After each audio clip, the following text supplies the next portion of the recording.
Okay, now it's time for Director Multi-Camera, sponsored by The Farm LA. And to present it, we have someone who excels as a writer, presenter, and novelist. Bring your daughter to the slaughter, it's Dorno Porter!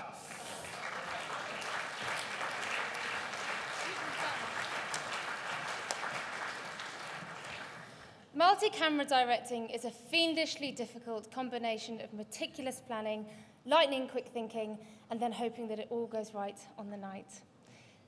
Tonight's nominees have managed to capture some truly amazing moments, so let's have a look at some of their work.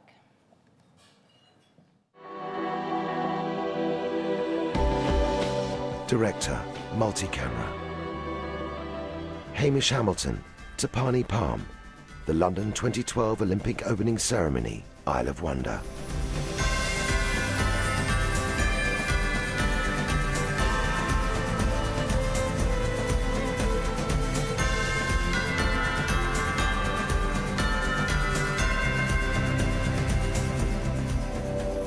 Paul Davies, the London 2012 Olympics, Super Saturday.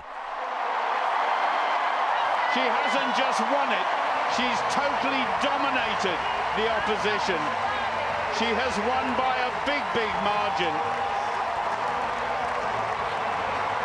And Don Valley Stadium, who are watching this on a big screen, must be going mad by now. Nikki Parsons, Strictly Come Dancing.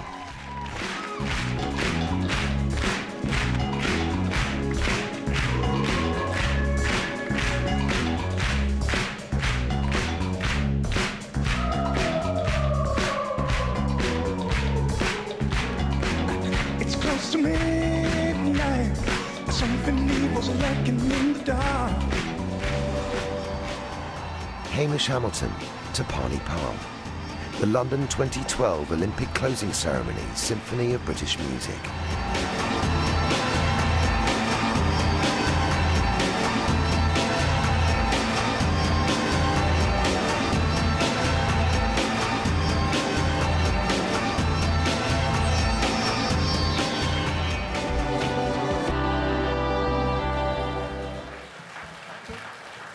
It's really heavy.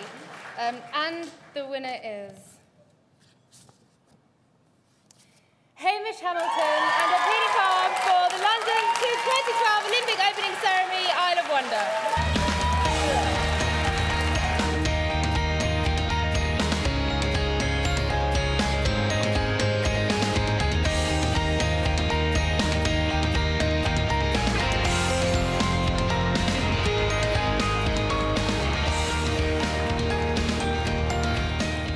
Wow. Wow, wow, wow. Sorry, my speech is here. I'm not texting anybody. Let me just get myself together. Oh, my goodness. I'm quite nervous. Well, first of all, I've got to say thank you very much to BAFTA. This is unbelievably cool. I've spent my lifetime, actually, in trucks, in car parks, filming events like this. In fact, I've directed BAFTA ceremonies in the past, and so to get this award is remarkable. On a personal level, I have to say thank you to Lord Sebastian Coe, who really kind of believed in me and also believed in the vision that we had for filming and producing the ceremony in a very different way. But before the Olympics came to town, there were a lot of people really nervous. There was talk about London coming to a standstill. There was talk about the opening ceremony being a disaster. And you know what? That opening ceremony started somewhere. It started as a blank sheet of paper.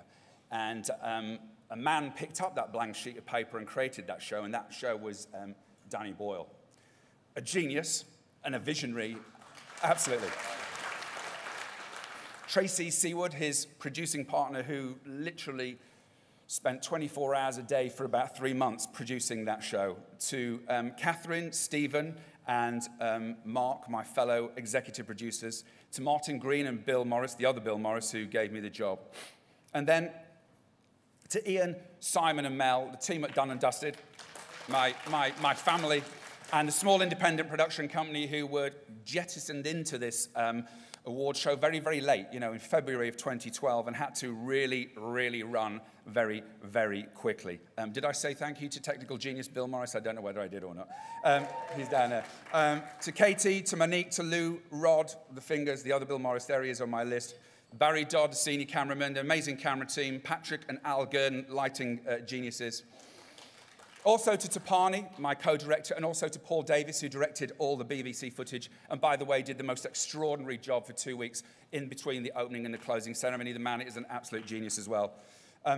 Finally, to Piers, who was the technical wizard who make everything fly. To Julia, who called the show, the most complicated show I think I've ever heard called with great humour, her partner Sam. To Dylan, Ashley, Ellie, the multiple James, including Collett, who edited the show before we actually shot it. To Annie. And finally, I also have to say a big up to the team that produced and created the closing ceremony.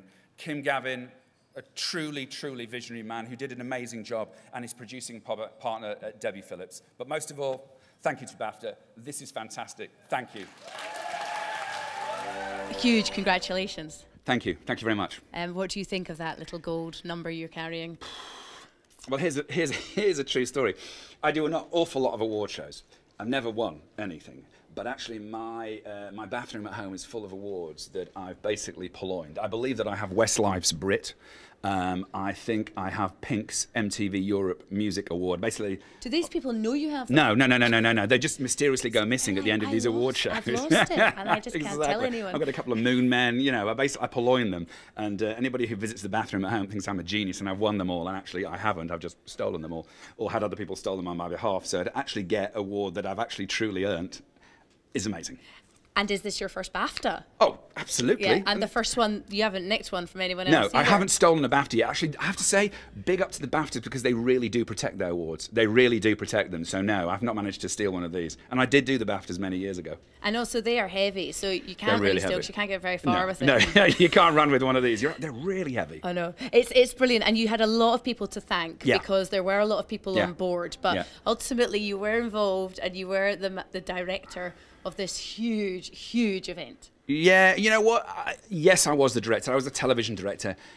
You know what? And Danny Boyle, who did the opening, and Kim Gavin, who did the closing. They were the creative directors. They were the inspiration. They created nothing from a blank sheet of paper. They, as I said in my speech, they went to the palace and said, you know what, Queenie, do you want to be in my movie? You know, Kim persuaded the most extraordinary talent to appear on stage in the closing ceremony. And you know what? I'm very lucky. I pointed cameras. I was chosen to point cameras at these great ceremonies. And frankly, you know what? There were so many amazing shots that honestly, I was the lucky guy in the evening, really. We were talking about it before. It would have been, a joy to be there. But actually, we got a brilliant view watching it at home. Yeah, I mean, I think you actually got the best view at home. You know, I saw the show many times, never in the stadium. And you know what? Through the power of television, through the power of close-ups, you at home got to see many things that maybe sitting in the audience you didn't get. And I also hope that we managed to translate a lot of the energy and the meaning of the night. You know. So how many times do you rehearse an opening ceremony like that? Honestly, we never rehearsed it really. We did rehearse elements of it, but that was the first time that show came together. There were parts of that show that we'd never rehearsed, never. So, in all honesty, when you're there and you're about to go live and you've got that amazing, countdown sequence going on, are you going, oh no, here we go?